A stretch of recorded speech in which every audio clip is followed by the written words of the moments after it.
Hey, what's up guys? Austin back with another rowing video. Today I want to talk about the most likely reason why you're still not able to generate the power while rowing that you think you should be generating. Because, you know, there's so many different form videos out there that I've made and other content creators have made addressing sort of all the main key points of the rowing stroke. You know to use your legs, you know to swing your body, you know how to return up properly with the arms first, leaning the core and then coming back up to the front end. Why are you still not able to generate the power that you want to generate? Well, first off, if it's because you're short, always know that shorter rowers are never going to be able to generate as much power per stroke as a taller rower. Rowing is a taller person's sport. But I digress. What I'm really talking about here is another form thing that is so subtle that you might not even realize that you're doing it. And that has to do with our handle height at the front end of the rowing stroke. Now, I've talked about this before, and it's pretty common knowledge that you want the handle to feed directly into the machine and directly out.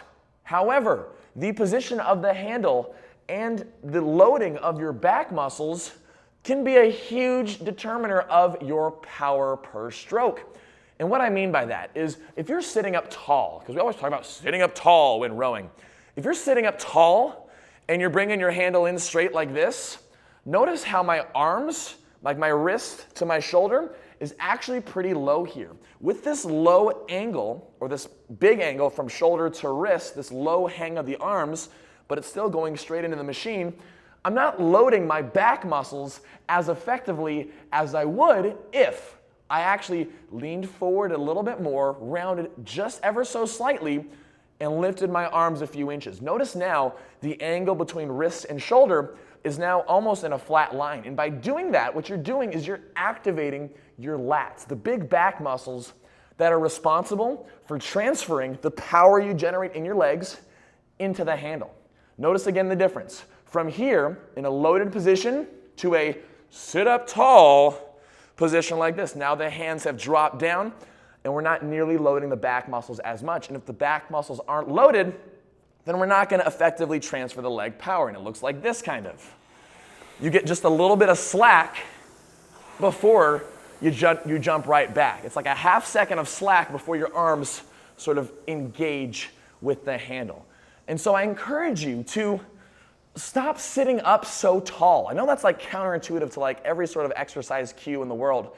But when it comes to rowing, you don't need to sit as tall as possible and feed your handle in because you're missing out on that back engagement. So round your posture just a little bit. I'm not talking about this.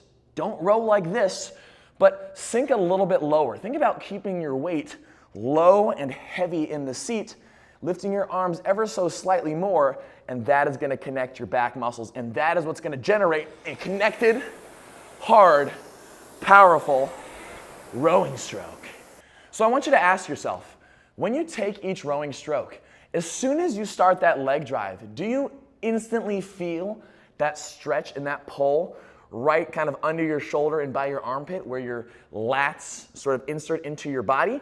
If you're not feeling that tension right away, it means your arms are probably being carried a little bit too low. So raise them up slightly, get a little more of a lean and a round forward, nothing crazy, and you might notice a huge difference in your power output and your connection to each rowing stroke.